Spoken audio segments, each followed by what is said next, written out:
কৰুণা ৰাভা এতিয়া কেনে আছে দুজনকৈ সন্তানক হেৰুৱাই বুকুত কিমান ডাঙৰ বেদনা লৈ আছে কৰুণা ৰাভাই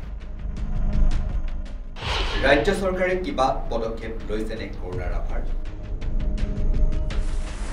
কলিয়াবৰ আদালতত চলি থকা কেছ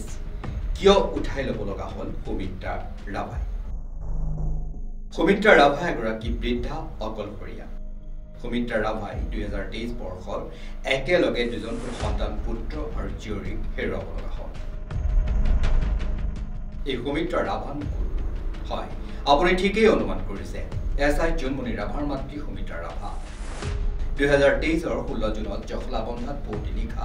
এছআই জোনমণি ৰাভাক এক পৰিকল্পিত হত্যাকাণ্ডত সংঘটিত হয় পুৱতি নিশা এক দুৰ্ঘটনাত নিহত হয় জোনমণি ৰাভাৰ যদিও দুৰ্ঘটনা বুলি সন্দেহ কৰা হৈছিল আচলতে ই এক পৰিকল্পিত হত্যাকাণ্ডহে আছিল এই ঘটনাই সমগ্ৰ অসমৰ লগতে আন ৰাজ্যকো কঁপাই তুলিছিল এক নিদাৰুণ ঘটনা ইতিহাসৰ পাতত জোকাৰি যোৱা এক নিদাৰুণ ঘটনা কোনে বুজিব কোনে শুনিব সেই জোনমণি ৰাভাৰ মাতৃ সুমিত্ৰা ৰাভা একে বছৰতে দুজনকৈ সন্তানক হেৰুৱাব লগা হৈছিল সুমিত্ৰা ৰাভাই প্ৰথমে জীয়ৰী জোনমণি ৰাভা আৰু তাৰ পিছত পুত্ৰ কৰুণা ৰাভা হেৰুৱাই এতিয়া অকলশৰীয়া হৈ পৰিল সুমিত্ৰা ৰাভা জোনমণি ৰাভাৰ কোনো ধৰণৰ ন্যায় নাপালে যাৰ বাবে তেওঁ কান্দি কান্দি কৈছিল কিয় দুখী ধৰা নাই সেই সময়ৰ নগাঁও আৰক্ষী লীনা দলেৰ হাতত সম্পূৰ্ণ দায়িত্ব আছিল জোনমণি ৰাভাৰ দুৰ্ঘটনাৰ ঘটনাটি আৰু তাৰ বাবে দোষাৰোপ কৰিছিল সুমিত্ৰা ৰাভাই লীনা দলে তেওঁ কৈছিল কিয় এৰেষ্ট কৰা নাই লীনা দলে ভগৱান নেকি প্ৰথমে চিআইডি তাৰ পিছত চিবিআই প্ৰথম অৱস্থাত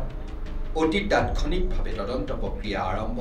হ'ল বহু বাঘা আৰক্ষী বিষয়াক তদন্তৰ আওতাত অনা হ'ল বহু চোৰাং বেপাৰীক তদন্তই পোহৰলৈ আনিলে লখিমপুৰৰ নকল সোণৰ লগত জড়িত আমিনা খাতুন হাছিনা বেগমক তদন্তৰ আওতাত অনা হ'ল আৰু অৱশেষত ঘোষণা কৰা হ'ল জোনমণি ৰাভাৰ মৃত্যু দুৰ্ঘটনাত হৈছিল কলিয়াবৰ কোৰ্টত চলি থকা আদালতৰ বিচাৰ পৰ্যন্ত উঠাই ল'ব লগা হ'ল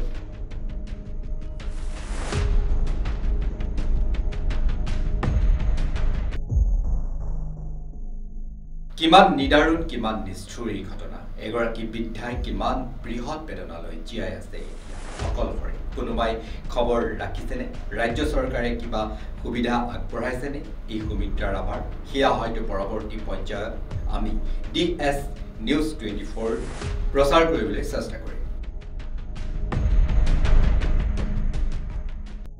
তেতিয়ালৈ চাই থাকিব